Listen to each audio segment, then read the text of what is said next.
You're squatting in a house that was never yours, old man. Pack a bag. Leave tonight." Preston said it standing in my own hallway under the chandelier his mother had picked out in 1994. And for 3 full seconds, nothing in that house made a sound except the refrigerator compressor kicking on in the kitchen behind me, humming along like it hadn't heard a word. Nobody moved. Camille's heels stayed planted on the hardwood. My grandson Miles stood by the staircase with his phone half raised like he'd forgotten what he was doing with it. I felt my own pulse in my ears before I felt anything else. That thick underwater throb that comes right before your body decides whether to fight or go numb. Then the compressor clicked off, and the silence that followed was worse, because now there was nothing to hide behind. My son looked at me the way you look at a chair somebody left on the curb, something used up, something that had served its purpose and was now simply in the way of the new furniture. I want you to sit with me a moment before I tell you the rest, because what happened after that sentence took me somewhere I never expected a house to take a man. Not into anger, not right away, but into the exact geography of a marriage. Room by room, drawer by drawer, until I found something my wife had hidden for 11 years without telling a living soul. Some parts of what follows have been shaped for the sake of telling it clearly. The names, this house, the exact shade of that afternoon light, some of it is composite, some of it softened at the edges. But the lesson underneath it is not fiction, not one word of that. My name is Walter Prescott Doyle, 63 years old, and for 31 years I made my living examining property titles for a firm 2 counties over, reading deeds the way other men read box scores, tracing ownership back through decades of transfers, liens, easements, and quiet claims until I could tell you with certainty who actually owned a piece of land, no matter what the county assessor's outdated map said, no matter what somebody's grandfather had always sworn was true at the dinner table. I retired 4 years ago with a pension and a filing cabinet's worth of instinct I never thought I'd need at my own kitchen table. Eleanor used to tease me about it. She'd catch me reading the fine print on a cereal box warranty and say, "Walter, not everything is trying to cheat you." I used to laugh and tell her, "No, but I like knowing before it can." I met Eleanor in 1986 at a title company Christmas party neither of us wanted to attend. She managed accounts for a construction firm 2 floors up in the same building, and she had a way of asking a direct question and then simply waiting unbothered, while you found the courage to answer it honestly. We married the following autumn in her mother's backyard with 40 folding chairs and a borrowed arch.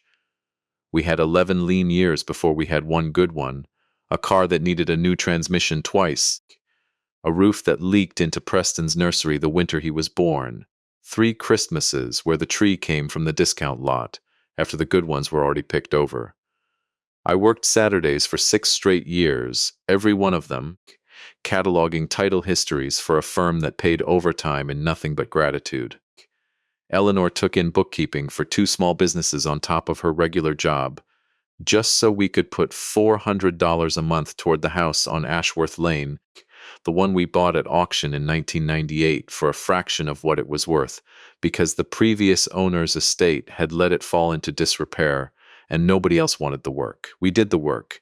14 years of weekends, of me rewiring rooms I had no business rewiring and learning as I went, of Eleanor stripping 7 layers of wallpaper off the dining room walls with her bare hands and a heat gun, of both of us standing in an empty parlor at midnight once, exhausted, plaster dust in our hair, and her saying, quiet and certain, "This is going to be something, Walter. You watch." She was right. It became something. Preston grew up inside that becoming. He watched us build it, and somewhere in his memory of it, the story simplified itself the way a child's memory does. Not into "we worked for this together," but into "this will be mine someday." I don't think he did it with any malice. Not at first. I think a house that large, that grand by the time we'd finished it, does something to how a person imagines their own future. He assumed, and for years neither Eleanor nor I corrected the assumption, because it never once occurred to us that assuming was the dangerous part. Eleanor died in March, 16 months ago now, from a cancer that gave us 4 months of knowing, and not nearly enough of anything else. I won't dwell on that part longer than it deserves in this telling, except to say that grief does something particular to a house. It goes quiet in a new key. Every room remembers her in a slightly different register. The kitchen remembers her voice, the garden remembers her hands, and the study, the one with the built-in shelves I'd installed myself in 2003, remembers something I didn't understand yet. The day Preston stood in my hallway and told me to pack a bag. That day was a Tuesday in late September, warm for the season, the kind of afternoon where the light through the front windows turns amber by 4 o'clock and makes even an ordinary Tuesday look staged for a photograph. Preston called ahead, which should have told me something. He almost never calls ahead anymore, not since Eleanor passed, not since visits from him had become occasions rather than habits. He arrived with Camille and Miles in tow, all three of them dressed like they were headed somewhere important afterward, and I remember thinking, foolishly, that maybe this was a kindness. Maybe my son had decided it was time to check on his father the way sons are supposed to. He had a folder with him, manila, thick, the kind of thickness that comes from printed legal language rather than photographs or sentiment.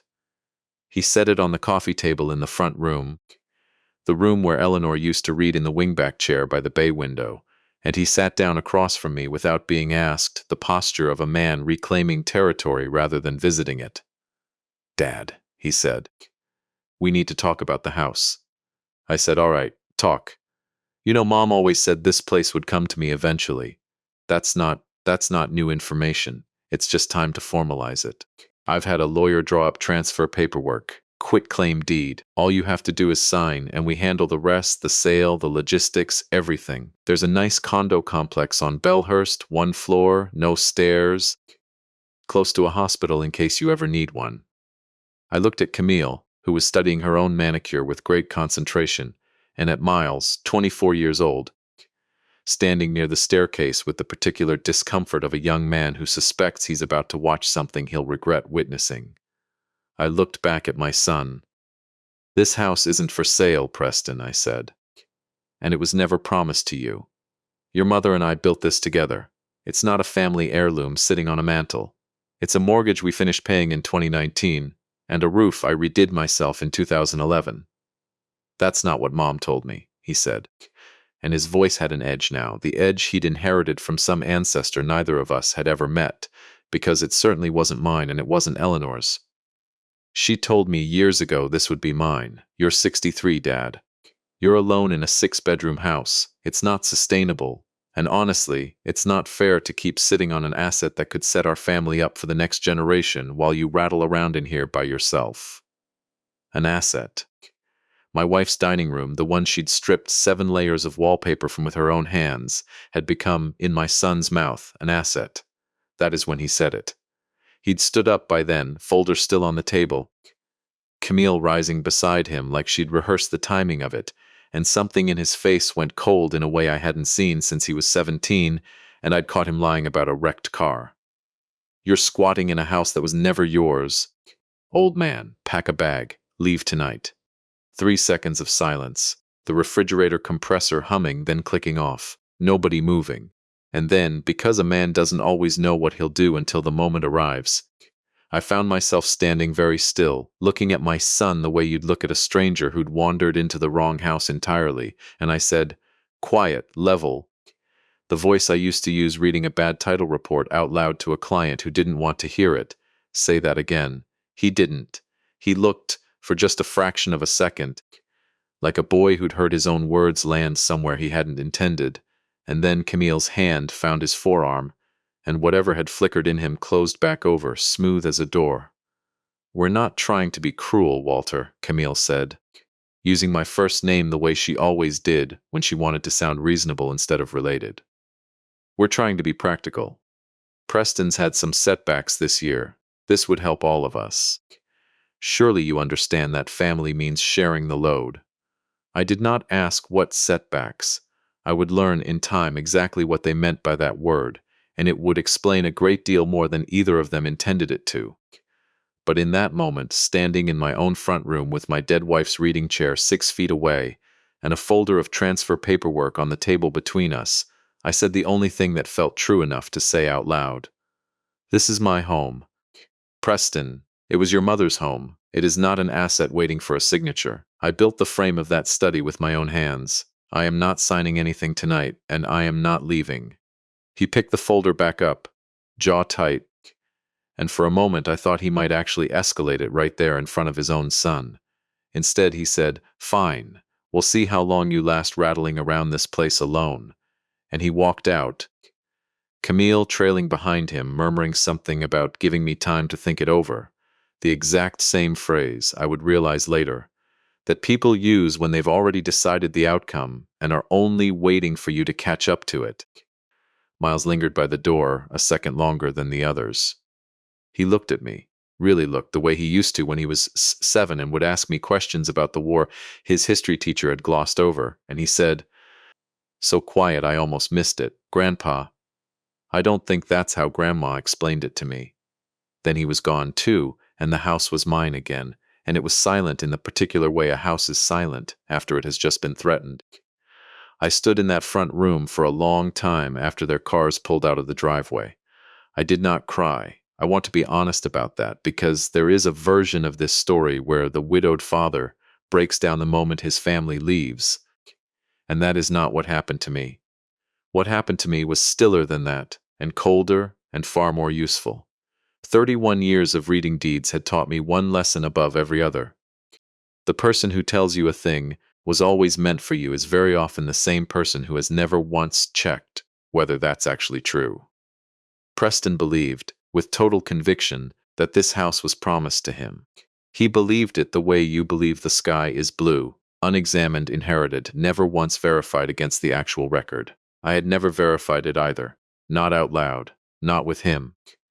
Eleanor and I had made decisions about this house quietly over the years, the way married people do, without press releases, without family meetings, without ever once sitting our son down and saying, "Here is exactly what will happen when we're gone." We had assumed there would be time for that conversation. Cancer does not care what conversations you assumed you had time for. I went upstairs that night, not to my own bedroom, but to the study, the one with the built-in shelves, the one that had been, for the last several years of her life, entirely Eleanor's. I don't know exactly what I was looking for.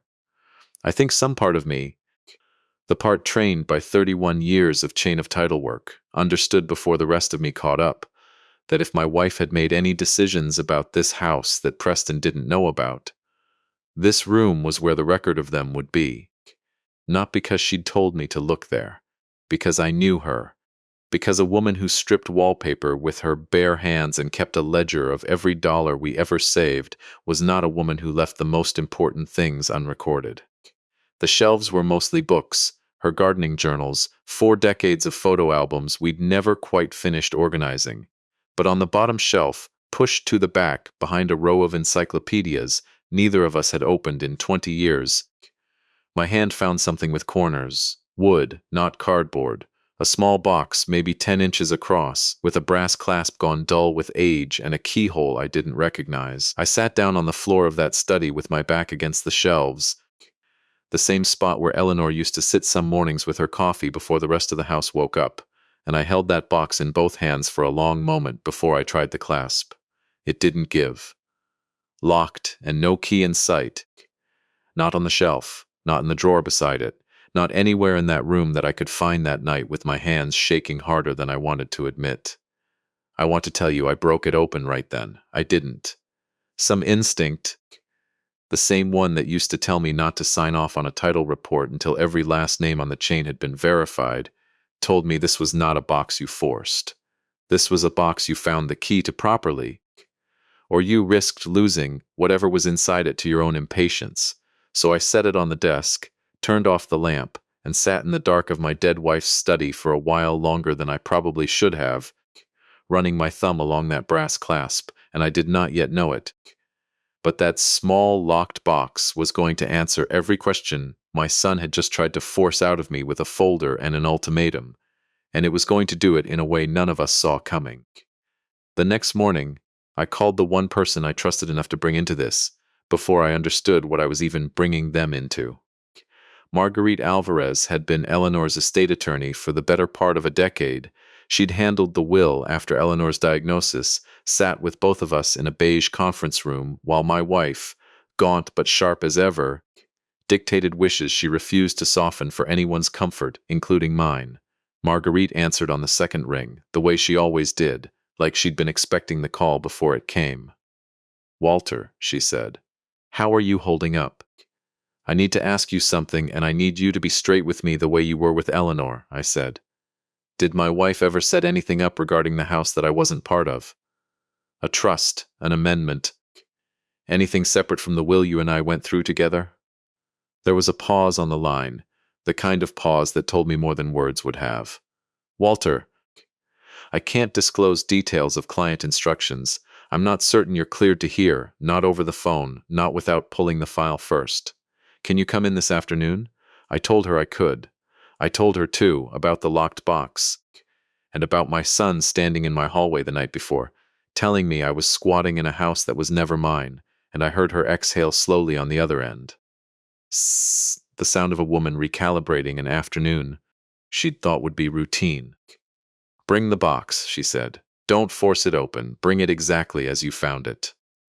I want to pause here and tell you something about the 11 years before Eleanor's diagnosis, because it matters for what came next, and because I think if I don't tell you now, the rest of this will feel like it's happening to strangers instead of to two people who spent 38 years learning each other's silences.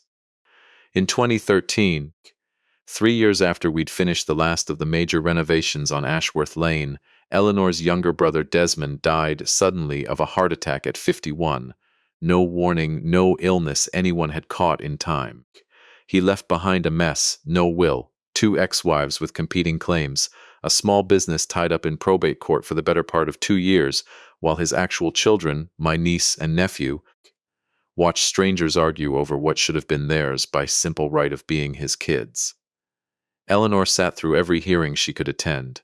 She came home from the third one, I remember this clearly, and she didn't say much, just sat at the kitchen table with her hands wrapped around a cup of tea that had gone cold an hour before, and finally she said, "Walter, I am never going to let something like that happen to what we've built. I don't care how far off it feels right now. We are going to make sure this house cannot be argued over by people who weren't in the room when we decided anything." I told her I agreed completely, and I meant it, and then, the way it happens in a marriage, life closed back over that resolved the way water closes over a stone. We meant to formalize things properly. We meant to sit down with a lawyer and make it airtight. And somewhere in the ordinary noise of the following decade, a bathroom remodel, my mother's decline in passing, Preston's divorce and remarriage to Camille, Miles's college years, that particular conversation kept getting pushed to next month, and then next year, until it wasn't a conversation we were postponing anymore. It was simply a thing that had quietly stopped happening. Except, I would learn that afternoon, in Marguerite's office, it hadn't stopped happening for Eleanor. It had only stopped happening in front of me. Marguerite's office smelled like her usual peppermint tea and the particular must of old case files that never quite airs out of a room, no matter how many windows you open. She had the locksmith come by within the hour, a quiet older man named Dieter, who worked out of a shop 2 blocks over, and had apparently done small jobs for her firm for years. And he picked that antique lock in about 4 minutes, with tools that looked like something out of my grandfather's toolbox. Then packed up and left without a single question about what was inside, the particular discretion of a man who has learned not to ask. Inside the box were 3 things. The first was a stack of bank statements, a savings account I didn't recognize the number of, opened in 2014 and funded, in small increments, over the better part of 6 years, until it held a sum that made my chest tighten when I saw the final balance. Money Eleanor had quietly set aside from her bookkeeping income, money I had genuinely believed, all those years, was simply going toward our joint retirement fund. It hadn't been. It had been going somewhere else entirely, and I would come to understand exactly where within the hour. The second was a folder from Marguerite's own firm, dated February of 2017, containing a document titled Ashworth Lane Family Trust, Eleanor Marie Doyle, Settler. Marguerite pulled her own copy from the client file as I read mine, cross-referencing it right there at her desk, her reading glasses pushed low on her nose. "Walter," she said slowly, "your wife came to me alone in February of 2017. She used that separate savings account, the one you just found the statements for, to retain me privately, so nothing would show up on your joint accounts or raise a question you might ask before she was ready to answer it. She established an irrevocable trust holding title to the Ashworth Lane property. You are named sole lifetime beneficiary, meaning you have full right to live in, maintain, and control the property for as long as you're living. Upon your death, the trust instructs that the property either passes to a designated charitable education fund or, at your sole discretion exercised any time before your death, may instead be transferred to any beneficiary you choose to name, including Preston, including Miles, including anyone else. The choice was left entirely, deliberately, in your hands, not hers, not Preston's, yours." I sat very still in that chair for a long moment. Why would she do it this way? Why keep it from me?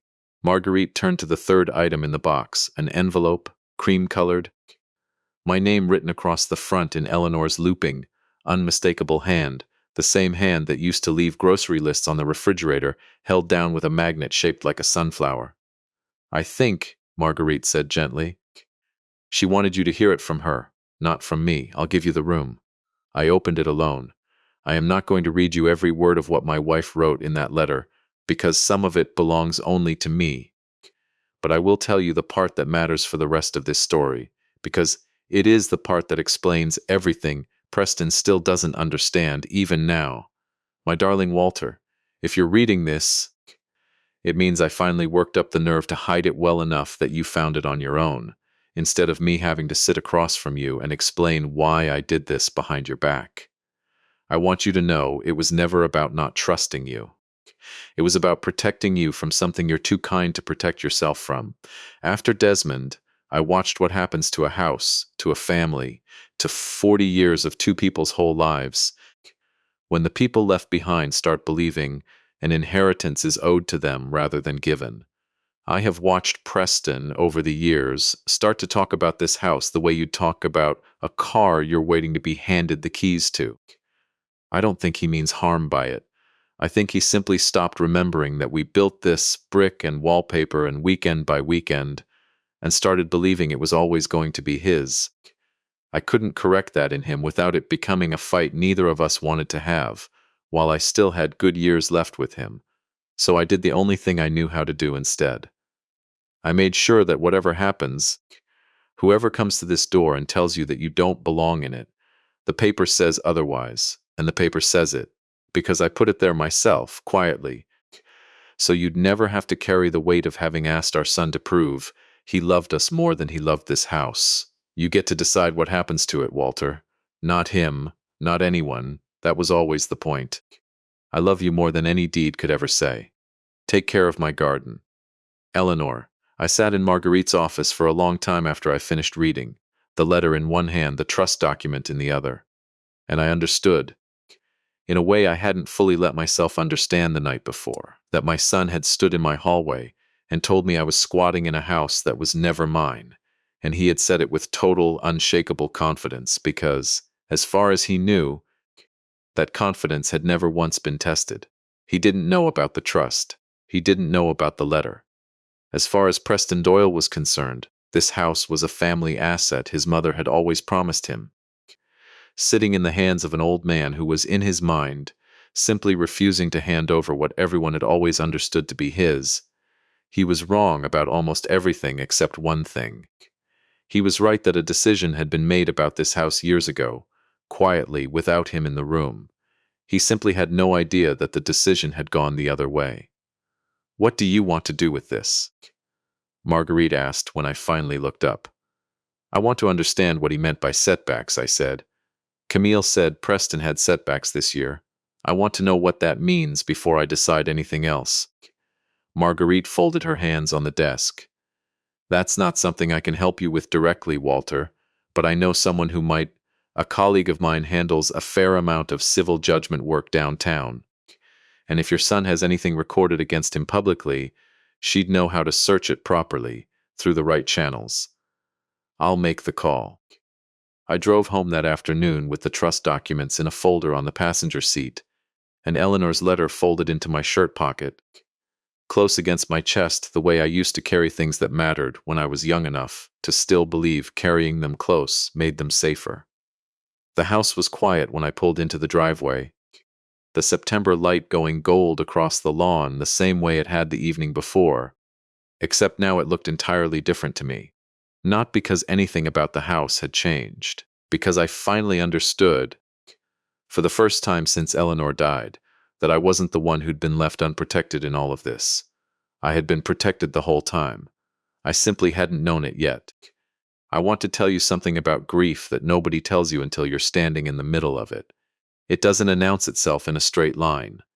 Some days it's a wave, and some days it's a low, steady hum underneath everything else you're doing, and some days, and this was one of those days, it arrives disguised as something else entirely, in this case a kind of quiet fury that had nowhere honest to go except into the careful, patient work of finding out exactly what my son had built while I wasn't looking. 2 days later, Marguerite called back. Her colleague, a woman named Raina Ferris, who specialized in exactly this kind of thing, had pulled what was publicly available through county civil filings and business registration records, all of it a matter of open record, nothing accessed that shouldn't have been. What she found painted a picture considerably darker than setbacks. Preston had, over the previous 18 months, taken out 2 separate business loans against a landscaping equipment franchise he'd opened with Camille's cousin, a franchise that had folded within the year, leaving both loans in default.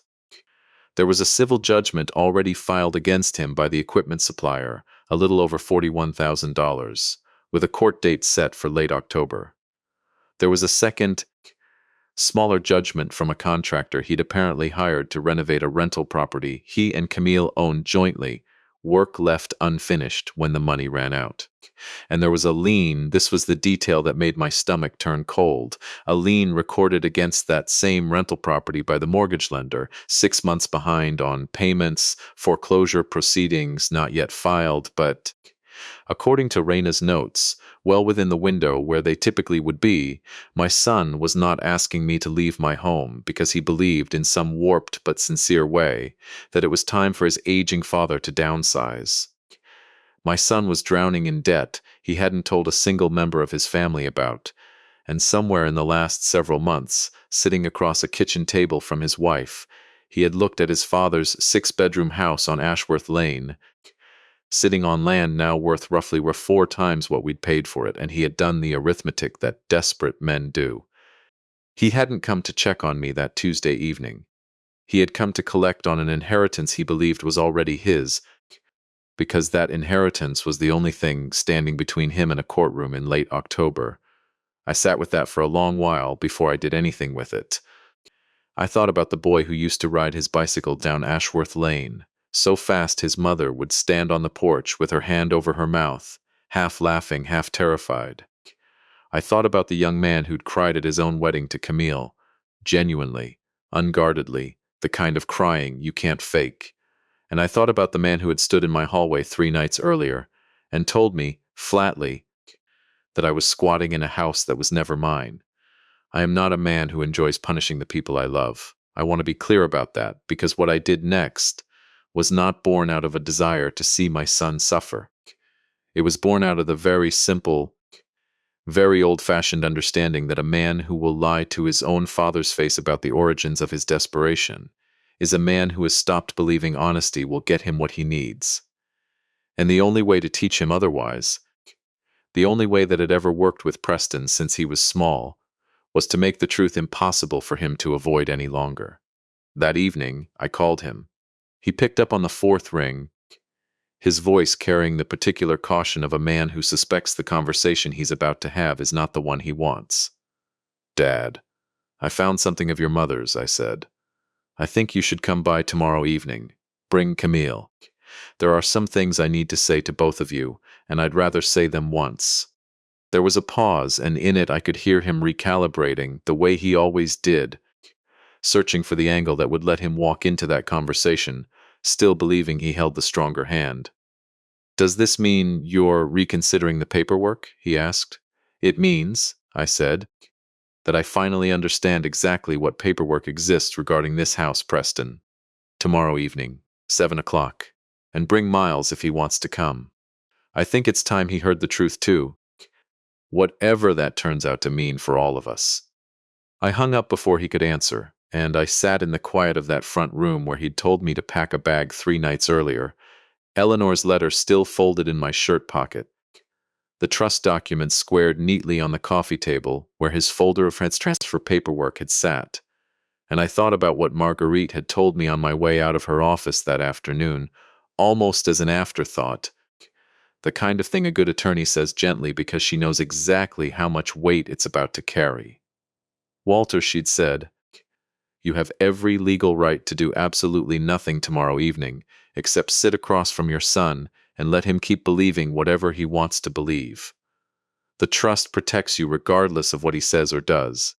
But if you do decide to tell him the truth, I'd encourage you to think carefully about how, because a man backed into a corner with $41,000 in judgments against him, and a court date in October does not always respond to hard truths the way we'd hope. I didn't know yet exactly how right she was going to turn out to be. But I slept that night for the first time since Eleanor's letter had found its way back into my hands, and in the morning, I began preparing for a conversation I suspected was going to change the shape of my family, for better or for worse, before the sun went down again. The next evening arrived the way dreaded evenings always do, too slowly through the afternoon, and then all at once the moment the doorbell rings. I'd spent the day doing something I hadn't expected to spend a Wednesday doing, preparing a house for a confrontation the way I used to prepare a title report for a client who wasn't going to like what the record showed. I laid the trust documents on the coffee table, squared at the corners the way Eleanor always squared the mail before she'd let me touch it. I set her letter beside them, still in its cream envelope, my name in her looping hand facing up, and beside those I set the small wooden box itself, empty now, lid open, because I wanted my son to see exactly where his mother had kept the truth safe from both of us for 6 years. I also did one more thing that day, something Marguerite hadn't exactly told me to do, but hadn't told me not to either. I called Raina Ferris directly and asked her plainly whether any of what she'd found, the judgments, the lien, the foreclosure timeline, was a matter of public record I'd be within my rights to reference out loud if the conversation required it. She confirmed it was. Court filings, recorded liens, business dissolution papers, every piece of it sat in a public database anyone could search, no different than looking up a deed at the county recorder's office, which was, after all, the exact kind of searching I'd spent 31 years of my working life doing. I wasn't going to read my son's private financial life to him like an accusation. I was going to let him see that I already knew, and let him decide, in front of his own family, whether he wanted to keep pretending otherwise. They arrived at 7, almost to the minute. Preston in the same posture he'd worn 3 nights earlier, Camille beside him in a blazer that looked more suited to a business meeting than a family conversation, and Miles trailing a few steps behind them both, hands in his jacket pockets, eyes already moving around the front room like he was cataloging exits. "Dad," Preston said, settling into the same chair he'd taken before, "what did you want to talk about?" I didn't answer right away. I picked up the wooden box first and set it gently on the table between us, lid open, empty, the brass clasps catching the lamplight. "Do you recognize this?" Preston frowned. "No. Should I?" "It was your mother's," I said. "She kept it locked in the study for 6 years. I found it 2 nights ago, the night after you told me I was squatting in a house that was never mine." Something flickered across his face. Not guilt yet, just confusion.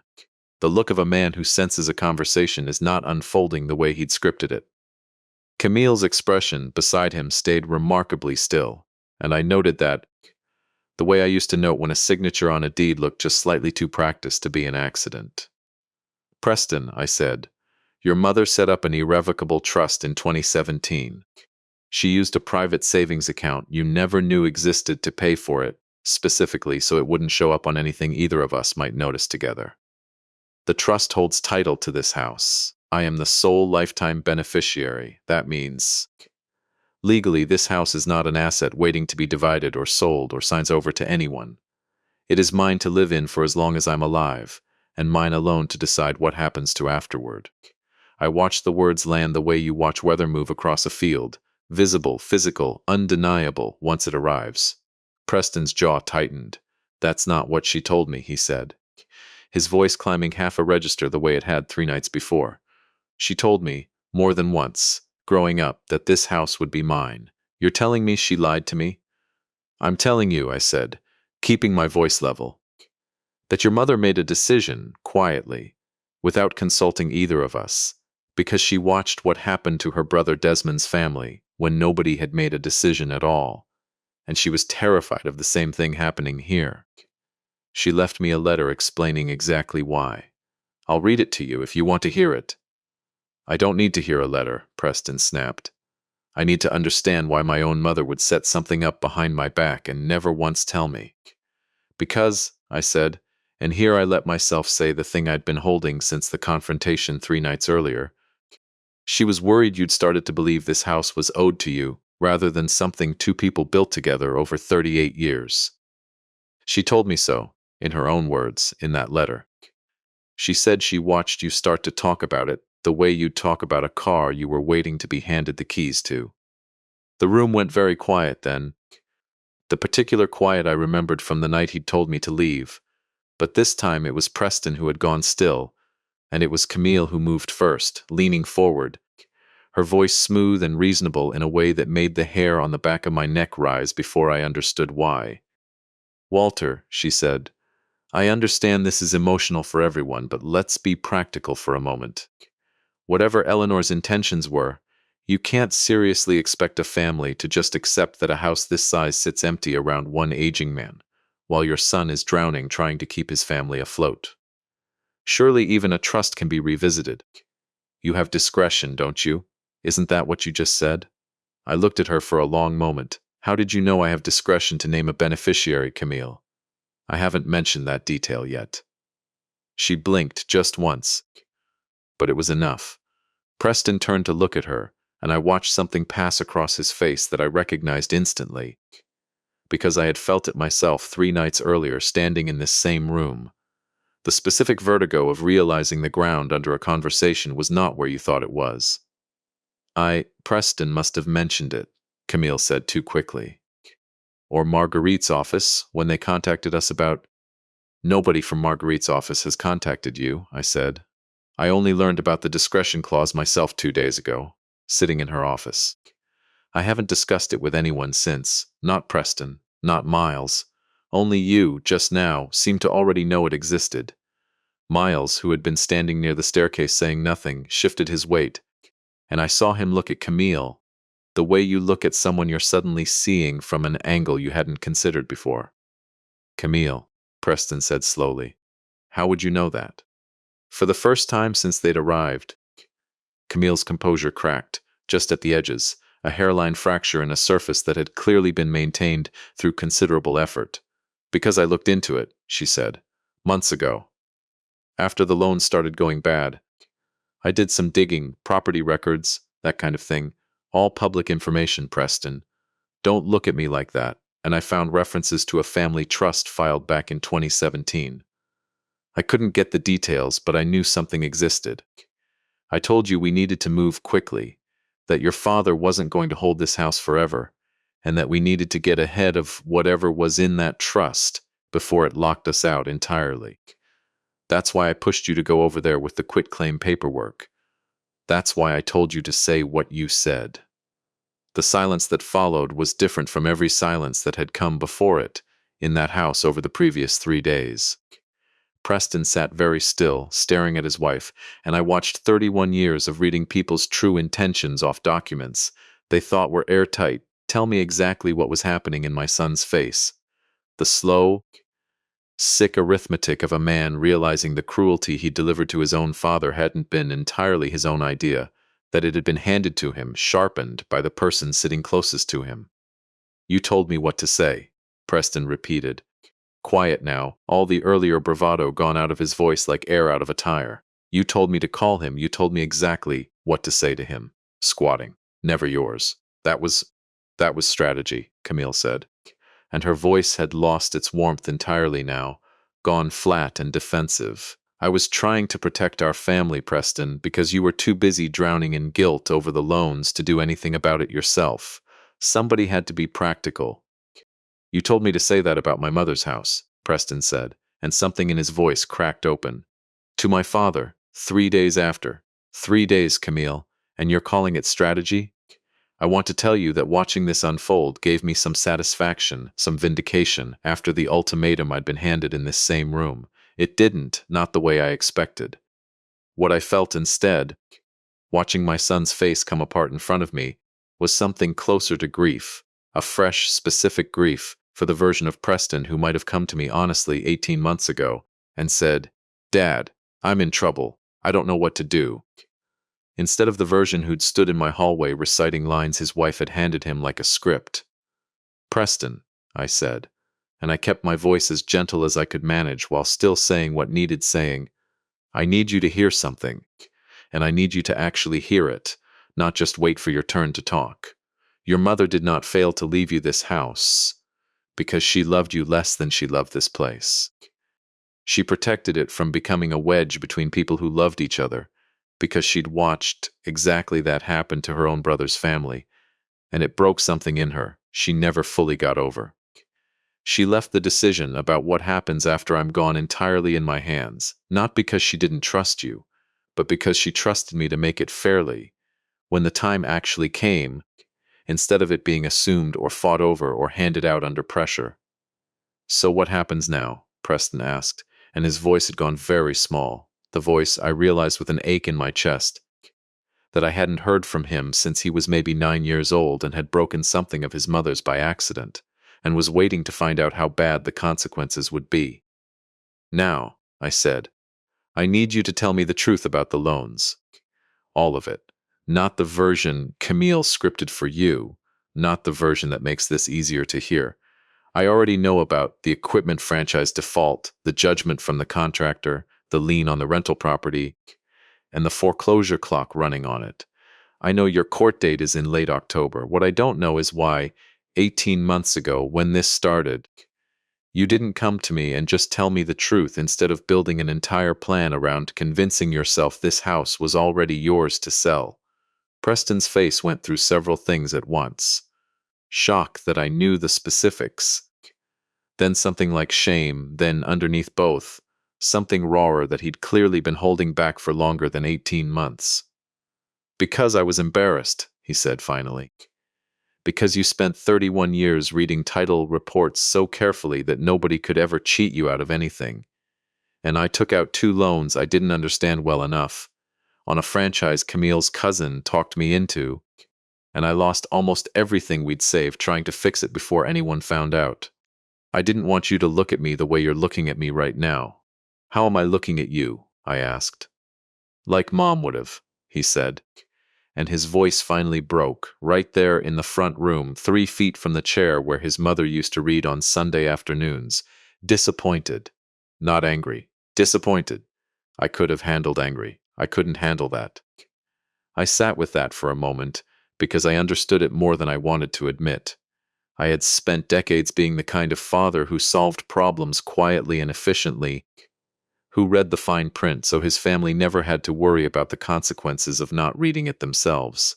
And somewhere in that competence, I realized now, my son had absorbed a lesson I never meant to teach him, that failure in this family was something to hide rather than something to bring home. "Preston," I said, "I am disappointed. I won't pretend otherwise. But I am not disappointed that you failed at something. Every man in this room has failed at something, myself included, more times than I'd care to list. I am disappointed that you let someone else convince you the fastest way out of that failure was to walk into your father's house and tell him he was squatting in something that was never his. 3 days after." I stopped myself there, because I hadn't meant to say the rest of that sentence, and Preston looked up at me, waiting, and something in his face told me he already knew what I'd been about to say.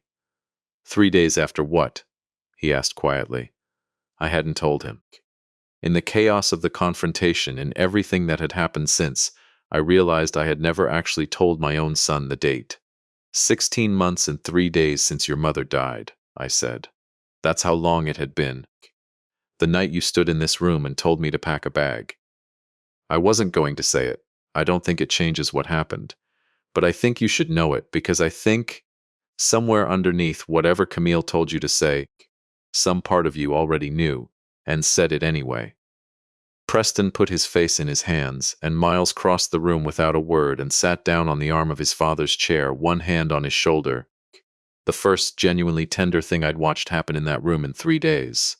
Camille sat very still, watching, and I saw on her face the particular expression of a woman who has just watched a plan she'd invested considerable effort in collapse in front of witnesses she hadn't accounted for. "Grandpa," Miles said, and his voice, when it came, was steady in a way that surprised me. "I want to say something, and I don't care if it's not my place. When Dad said that to you the other night, I felt sick. I felt sick about it for 3 days. Grandma never once told me this house was Dad's. She told me, when I was maybe 15, that this house was the one thing in her life she was proudest of building with you, and that whatever happened to it after both of you were gone, she hoped it would go to whoever loved it the way you two did, not whoever needed it the most or fought hardest for it.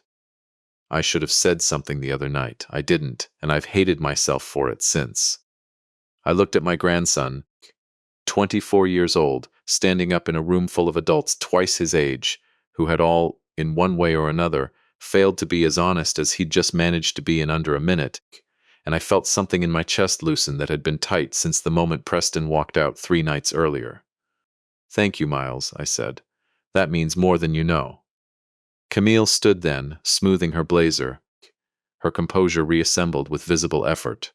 "This is all very touching," she said, "but it doesn't change the fact that Preston has a court date in October, and $41,000 he doesn't have. Sentiment doesn't pay judgments." "Walter, no," I agreed, "it doesn't. But I have a proposal, and I'd like everyone in this room to hear it plainly. No scripts, no strategy, before anyone decides how to respond." I reached for the folder I'd set aside earlier that evening. Not the trust documents. A separate one, thinner, that I'd prepared that afternoon with a phone call to Marguerite, once I understood the shape of what I wanted to offer. "I'm not selling this house, and I'm not signing it over to anyone tonight or any night soon. That was never on the table, and pursuing it further would be a waste of everyone's time. But I am not without means, and I am not without sympathy for the situation my son is actually in, as opposed to the version I was handed 3 nights ago. I've spoken to Marguerite, and with her help, I'm prepared to cover the judgment amount directly with the creditor before the October court date. Not as a loan, not with strings, but on one condition." "What condition?" Preston asked, lifting his head. "That you tell me the truth from now on, the first time, before it becomes a crisis I have to discover on my own.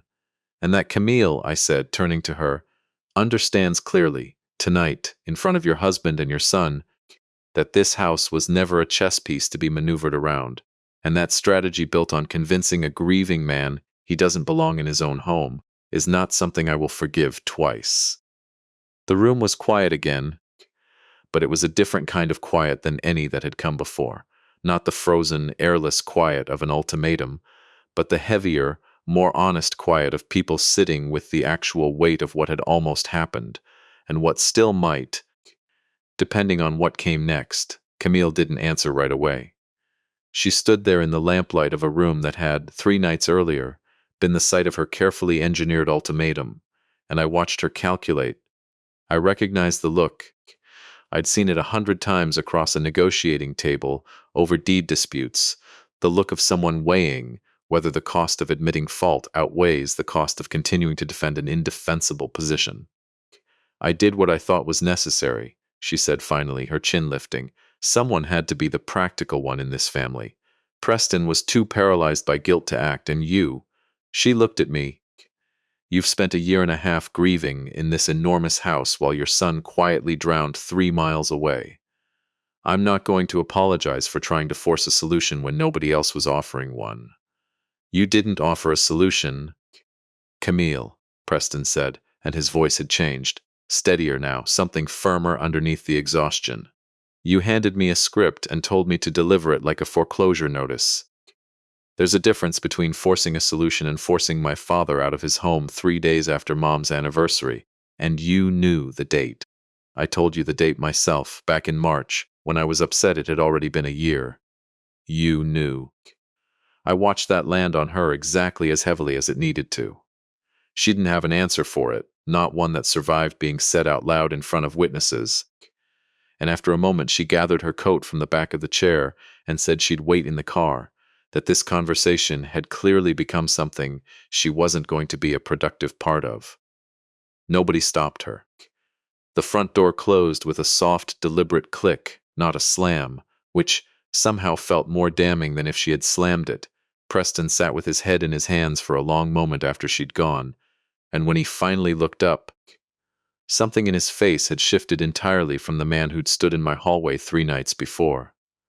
"I need to tell you something else," he said. "Something I haven't told anyone. Not even Camille. Not really. Not the full weight of it."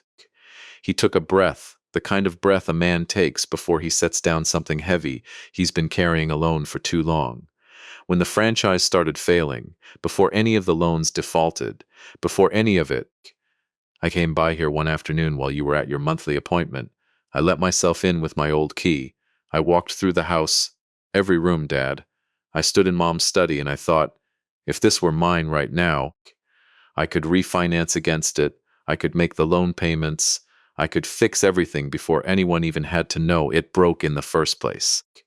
I stood in this exact room, and I thought about how easy it would be if the timing just worked out a little differently. I'm not proud of that. I never told you I'd been here. I never told you I'd thought that. But I think you should know, because I think it's the truth underneath everything Camille said to me. And pretending it was only her strategy isn't honest either. Some part of me wanted this to be an emergency I could solve with your house before I ever let it be an emergency you had to know about.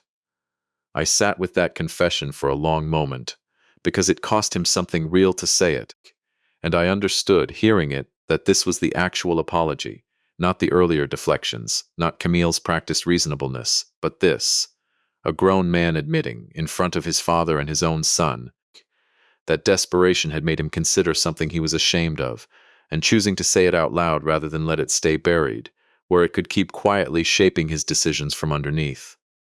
"Thank you for telling me that," I said. "I mean it, Preston. That took more than the last 3 days did combined. What happens now?" he asked again, and this time the question didn't sound like a man angling for an outcome. It sounded like a man genuinely asking. "Now," I said, "we do this properly. I'll call Marguerite in the morning, and we'll arrange for me to cover the judgment directly with the creditor before your court date, structured the right way so it doesn't cause you tax complications, and so it's documented clearly as a gift, not a loan you'll spend the next 10 years feeling like you owe interest on. I want you to bring me every piece of paper related to those debts. The contractor lien, the mortgage on the rental property, all of it, so we can look at it together, the way your mother and I should have taught you to look at these things years ago, instead of assuming you'd just figure it out. And Preston, I want you to think seriously, on your own time, about whether the marriage you're in is one where your wife scripts what you say to your grieving father, or whether that was a single terrible decision made under real financial pressure that both of you are capable of learning from. That's not mine to decide. But I'd be lying if I told you I wasn't worried about what I watched happen in this room tonight." He nodded slowly, and Miles, still perched on the arm of his father's chair, put his hand back on his shoulder, and, for a moment, the three of us just sat there in the lamplight, 3 generations of the same family, in the room where an ultimatum had been delivered and had now, somehow, come apart into something closer to the beginning of an actual conversation. I want to tell you the weeks that followed were simple. They weren't, not entirely. Preston and Camille separated in November, not because of one conversation in my front room, I think, but because that conversation had cracked open, something that had likely been fracturing quietly for a long while before it ever reached my hallway. He moved into a small rental near his old office. Took on extra shifts managing inventory logistics for a regional supplier, the kind of unglamorous, steady work that doesn't make headlines but does slowly rebuild a man's sense of his own reliability. I covered the judgment as promised, structured properly through Marguerite's office, and I watched my son, for the first time in years, start calling me not because he needed something, but simply to talk about Miles, about the weather, about a leak he'd found under his rental's kitchen sink that he was proud, genuinely proud, of having fixed himself with a YouTube video and $40 in parts. The specific pride of a man learning, late but not too late, that competence is built one small honest repair at a time, not handed down whole in a folder of transfer paperwork. There is a particular ache to watching your child rebuild something you wish they'd never had to break in the first place. And I felt that ache through most of that winter, sitting some evenings in Eleanor's wingback chair with the lamp on, thinking about the 11 years of struggle she and I had climbed through before this house ever became something whole, and understanding, finally, exactly why she'd protected it the way she had. Not because she doubted Preston's love, because she understood, better than either of us wanted to admit at the time, that love and entitlement can grow so tangled together in a person's heart that eventually they can't tell the difference themselves, and that the kindest thing you can sometimes do for someone you love is refuse to let them find that out the hard way, at your expense, when there's still time to teach them another way instead.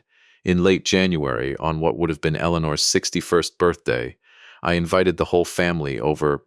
Preston, Miles, my niece and nephew from Desmond's side, who I'd grown closer to over the fall, a handful of old friends of Eleanor's from her bookkeeping years, maybe 18 people total, gathered in the front room and spilling into the dining room. She'd stripped 7 layers of wallpaper from with her own 2 hands. I hadn't planned any kind of speech. I'm not a man who's ever been comfortable standing up in front of people and saying the things that matter most out loud. But somewhere in the middle of that evening, with the fire going and Miles refilling everyone's coffee like he'd appointed himself host, Preston stood up, glass in hand, and the room went quiet, the particular way a room goes quiet, when everyone senses something real is about to be said. I want to say something about my mother, he said, and about my father, and about a mistake I made a few months ago that I'm still working to be forgiven for. He looked at me, and his voice held steady, though I could see what it cost him. My mother built something in this house that I didn't understand the shape of until I almost lost the chance to understand it at all. I thought, for a long time, that what she built was an asset, something with a dollar value, something that would eventually be handed to me the way you hand down a watch or a set of tools. I was wrong. What she built was a house that would still be standing, still be steady, for my father to grieve inside of safely, long after she was gone, no matter what any of the rest of us thought we were owed. She protected that. I didn't understand it, and in not understanding it, I said something to my father in this exact room that I will regret until I die. Dad, I'm not going to pretend that night didn't happen, and I'm not going to ask this room to pretend it either. I just want to say in front of everyone who loved her that I finally understand what you were protecting, and I'm grateful, more than I know how to say, that you found the strength to hold that line even when it was me standing on the other side of it. I didn't say much in return. I'm not sure I could have, not without my voice breaking in front of 18 people, which is a thing I'd managed to avoid through 16 months of grief up to that point and wasn't about to surrender now. I simply crossed the room and put my hand on my son's shoulder, the same gesture Miles had offered him back in September, and I said, "Your mother would be proud of this room tonight, Preston, not because of anything either of us built, because of what we're all still capable of rebuilding when it matters enough." Miles, standing near the fireplace, cleared his throat and added, quiet but clear enough for the room to hear, "For what it's worth, Grandma used to tell me that a house only means something because of who you let sit in it, not because of whose name is on the deed." I think tonight's the first time I've actually seen what she meant. There was a soft laugh around the room at that, the kind of laugh that comes when grief and warmth arrive at exactly the same moment, and neither one wins out over the other. And somebody One of Eleanor's old friends from the bookkeeping firm, I don't even remember which one, raised her glass and said simply, to Eleanor, who always knew exactly what she was doing, even when the rest of us didn't. 18 glasses lifted in that front room, catching the firelight, and I stood there with my hand still on my son's shoulder and thought, for the first time since March of the year before, that maybe grief and gratitude really could occupy the same house at the same time, side by side, the way they'd apparently been designed to from the very beginning. Preston still has a long road ahead of him. I won't pretend one honest evening undid 18 months of quiet desperation, or that a single confession erases the sting of the words squatting and never yours the way they landed in this hallway on a Tuesday in September.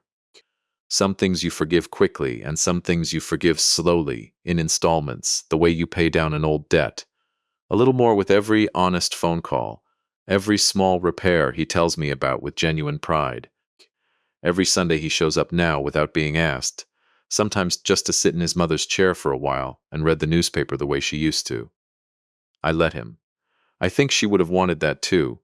As for the house itself, I made a decision this spring that I haven't told Preston about yet, though I intend to, soon, in my own time, the way his mother always intended her own decisions to arrive, quietly, deliberately, without a folder or an ultimatum attached. I amended the trust's discretionary clause, exercising the choice Eleanor left entirely in my hands, and named Miles as the eventual beneficiary, with a provision that Preston retains lifetime right of residence should he ever need it. The same protection Eleanor built for me, not because I've stopped loving my son, and not as a punishment dressed up in legal language. Because I watched, this year, which member of this family told the truth first, unprompted, standing in a doorway with no script in his hand, and I decided that a house built on 38 years of honest work deserves, eventually, to land in the hands of someone who's already learned, at 24, the lesson it took his father 40 years and one devastating night to finally understand. I still sit some evenings in Eleanor's wingback chair by the bay window, the same chair, the same window, watching the light go amber across the lawn, the way it did on that Tuesday in September when my son told me I was squatting in a house that was never mine. I keep the small wooden box on the shelf in the study now, empty, lid open, not hidden anymore, because I don't think truth belongs locked behind a brass clasp once it's finally been let out into the light. Some nights I take Eleanor's letter out and read it again, not because I've forgotten what it says, but because there's a particular comfort in hearing, in her handwriting, in her exact words, that she knew me well enough to protect me from something I couldn't have protected myself from, and that, even now, more than a year after I lost her, she is still, in her own quiet and deliberate way, taking care of this house, and taking care of me inside it. If you take one thing away from everything I've told you, let it be this. Love is not the same thing as entitlement. No matter how naturally the two can grow, tangled together in a family that spent decades assuming instead of asking.